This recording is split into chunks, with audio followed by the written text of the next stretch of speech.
ఇష్టం వచ్చినట్టు మాట్లాడుతున్నా. రండారా కొడుక, నువ్వు పార్కైతులు ఏం చేసినావు? మంత్రి హోదాలో మొత్తం వీడియో ఉంది. ఆమె మొత్తం మాకు 4 రోజులకే చెప్పింది నీ కథంతా. నన్ను బెదిరిస్తున్నాడు, నన్ను లొంగ తీసుకున్నాడు. ఒక హీరోయిన్ పాపం కొత్తగా వచ్చినప్పుడు ఆమె నువ్వు ఏమని పిలిపించుకున్నావు? దానికి వాడు వాళ్ళు ఉచ్చానా కొడుకు, వాడు ఆరుమూరు ఎమ్మెల్యే, వాడు నీకు తీసుకొచ్చింది వాస్తవం కాదా? వాని కార్లు ఎక్కించుకొచ్చింది వాస్తవం కాదా? పార్కా ఎత్తుకో మాట్లాడతామేంది రాబాయ్? చెప్పు నీ సంగతి. ఇది వాస్తవం కాదా? ఆరుమూరు ఎమ్మెల్యే అయినటోడు వాని కారులో ఎక్కించుకొని పార్కైతులో దించి ఆ షూట్కు పంపించింది వాస్తవం కాదా? ఏందిరా అధికారాన్ని అడ్డం పెట్టుకొని సినిమా హీరోయిన్లనే వదలలే నువ్వు. ప్రతి ఆడపిల్లను వదలలే నువ్వు.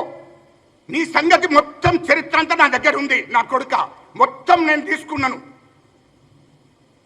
2018లో నువ్వు ఎక్కడికి పోయినావో, సినిమా హీరోయిన్ తీసుకొని ఎక్కడికి పోయి నువ్వేం బెదిరించినావో మొత్తం ఎట్లా లొంగ తీసుకున్నావు నాకు తెలియదా? 2021లో ఒక హీరోయిన్ని పట్టుకొని నువ్వు ఎక్కడికి పోయినావో మొత్తం నా దగ్గర ఉందిరా నాకు చరిత్ర. నువ్వు మొత్తం నీ చరిత్ర అంతా మా దగ్గర ఉంది. ఎందుకు తొందరపడుతున్నావు? డేట్తో యుక్తంగా, నేను మాటల ఆరోపణలు కాదు, డేట్తో యుక్తంగా చెప్తాను. ఇది వాస్తవం కాకపోతే చెప్పు, బయటికి రా. నా కొడుక నువ్వేం తమాషా చేస్తున్నావు ఇష్టం వచ్చినట్టు? రాష్ట్రాన్ని దోసుకుడు గాక ఇక్కడ రాష్ట్రంలో ఉన్నట్టు పాపం హీరోయిన్లు